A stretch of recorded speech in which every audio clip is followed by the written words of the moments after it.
বাংলাদেশ জাতীয়তাবাদী দল বিএনপি ঢাকা মহানগর দক্ষিণ অন্তর্গত কোতোয়ালি থানা আমার ব্যক্তিগত পক্ষ থেকে আজকের অনুষ্ঠান আয়োজন করার জন্য আপনাদের আন্তরিক শুভেচ্ছা অভিনন্দন। 16 ডিসেম্বর বিজয় মাস।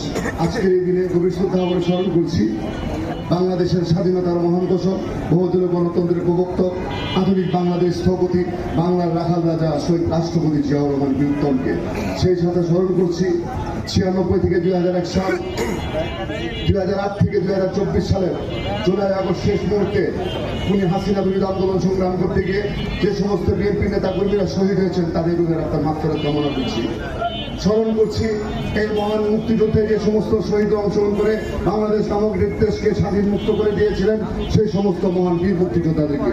সেই সাথে স্মরণ করছি এই কোতোয়ালি থানা বিএনপি আন্দোলন সংগ্রাম করতে গিয়ে যে সমস্ত সহযোদ্ধারা প্রাণ দিয়েছেন, যারা কারাগারে গিয়েছেন, যারা নির্মম নির্যাতনের শিকার হয়ে পঙ্গুত্ব বরণ করেছেন, যারা বারবার কারাগারে নির্যাতিত হয়েছেন, তাদের প্রতি গভীর সমবেদনা। আগামী যে নতুন বাংলাদেশে তোমরা আমাদের পথ চলার প্রেরণা। আপনারা জানেন আমাদের মাতৃতুল্য দেশ নেত্রী, সাবেক প্রধানমন্ত্রী, আগামী দিনের প্রধানমন্ত্রী দেশকে বেগম খালেদা জিয়া অসুস্থ অবস্থায় এবারকার হাসপাতালে ভর্তি রয়েছেন। আপনার এখানে যারা রয়েছেন তারা প্রত্যেকে আমাদের জন্য দোয়া করবেন।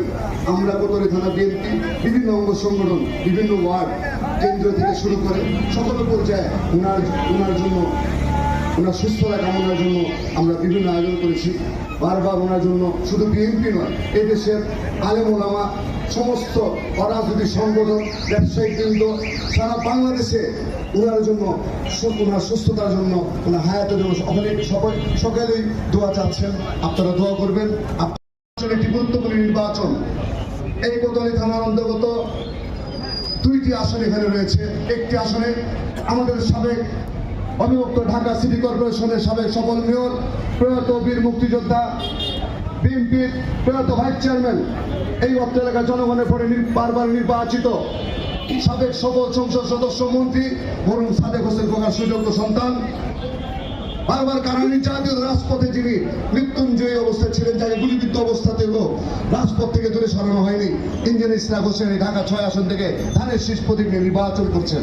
এই অত্র এলাকায় যারা রয়েছেন সেই নির্বাচনে আপনারা ইঞ্জিনিয়ার ইসরাক হোসেনকে ধানের শীষ মার্কে ভোট দিয়ে জয়যুক্ত করবেন।